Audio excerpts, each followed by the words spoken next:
जय श्री राम। मित्रों, विश्वामित्र राम और लक्ष्मण को लेकर राजा दशरथ के पास से अपने आश्रम की तरफ चले। आइए उसी कड़ी में देखते हैं कि आगे और क्या है। अरुण नयन उर बाहु विशाला, नील जलज तनु श्याम तमाला। कटिपट पीत कसेवर भाथा, रुचिर चाप सायक दुहु हाथा। भगवान के नेत्र लाल हैं, चौड़ी छाती और विशाल भुजाएं हैं। नीलकमल और तमाल के वृक्ष की तरह श्याम शरीर है। कमर में पीतांबर पहने हैं और सुंदर तरकस कसे हुए हैं।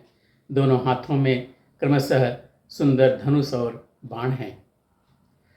श्याम गौरी सुंदर दो भाई, विश्वामित्र महानिधि पाई। प्रभु ब्रह्मण्य तेव मयि जाना, मोहिनित पिता तजेउ भगवाना। मोहिनीति पिता तजेउ भगवाना। श्याम और गौर वर्ण के दोनों भाई परम सुंदर हैं। विश्वामित्र जी को महान निधि प्राप्त हो गई है। वे सोचने लगे, मैं जान गया कि प्रभु ब्राह्मण देव यानी ब्राह्मणों के भक्त हैं। मेरे लिए भगवान ने अपने पिता को भी छोड़ दिया। चले जात मुनि दीन दिखाई, सुनिताड़िका क्रोध करि धाई। एक ही बाण प्राण हरि लीन्हा, दीन जानि तेहि निज पद दीन्हा। मार्ग में चले जाते हुए मुनि ने ताड़का को दिखलाया। शब्द सुनते ही वह क्रोध करके दौड़ी। श्री राम जी ने एक ही बाण से उसके प्राण हर लिए और दीन जानकर उसको निज पद मतलब अपना दिव्य स्वरूप दिया। तब ऋषि निज नाथहि जी चीन्ही, विद्या निधि कहूँ विद्या दीन्ही। जाते लागन क्षुधा पिपासा, अतुलित बल तनु तेज प्रकाशा। तब ऋषि विश्वामित्र जी ने प्रभु को मन में विद्या का भंडार समझते हुए भी लीला को पूर्ण करने के लिए ऐसी विद्या दी जिससे भूख प्यास न लगे और शरीर में अतुलित बल और तेज का प्रकाश हो। आयुध सर्व समर्पिके, प्रभु निज आश्रम आनी। कंद मूल फल भोजन, दीन भगति हित जानी। सब अस्त्र शस्त्र समर्पण करके मुनि प्रभु श्री राम जी को अपने आश्रम में ले आए और उन्हें परम हितु जानकर भक्तिपूर्वक कंद मूल और फल का भोजन कराया। प्राति कहा मुनि सनर घुराई, निर्भय यज्ञ करहु तुम जाई। होम करन लागे मुनि झारी, आप रहे मख की रखवारी।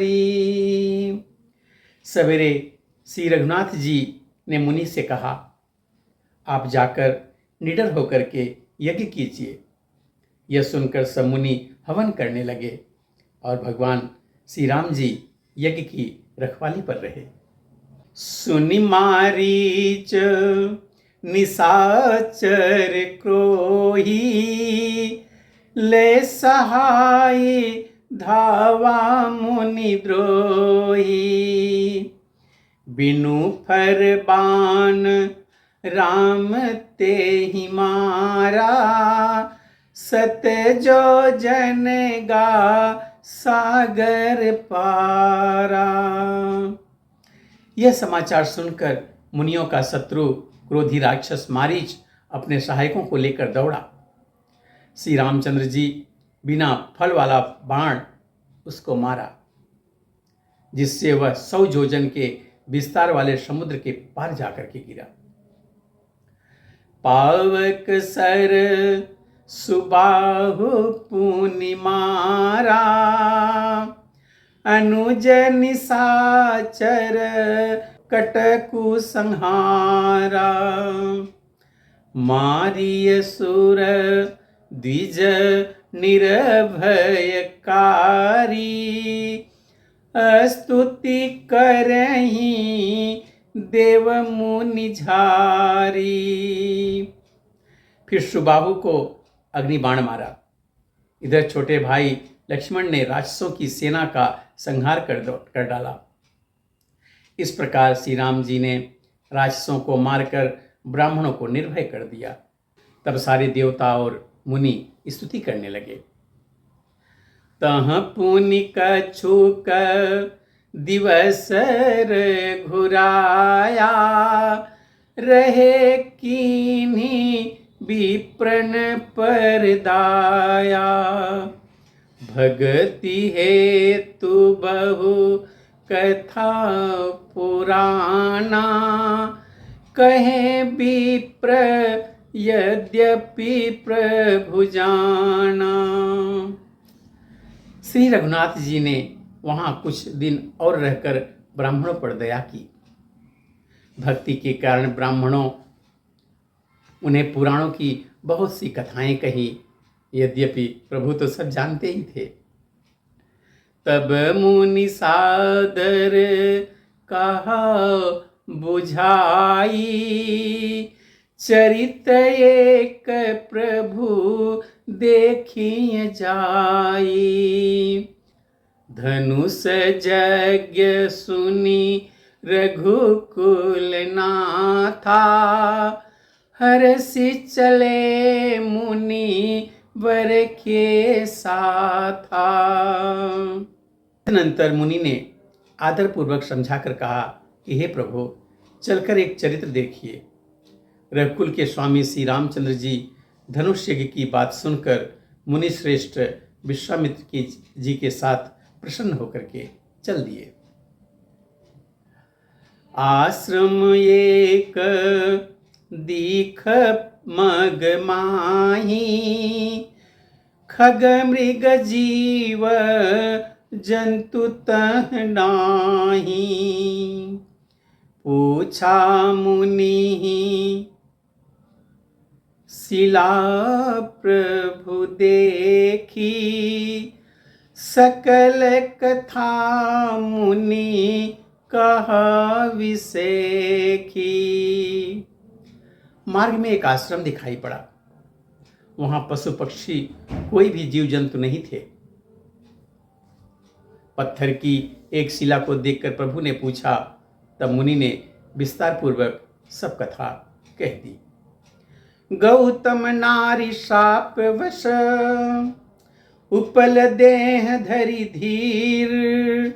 चरण कमल रज चाहती, कृपा करहूँ रघुवीर। गौतम मुनि की स्त्री अहिल्या शाप वश पत्थर की देह धारण किए बड़े धीरज से आपके चरण कमलों की धूली चाहती है। हे रघुवीर, इस पर कृपा कीजिए। मित्रों, अब आगे की कथा हम अगले वीडियो में देखेंगे। तब तक के लिए जय श्री राम।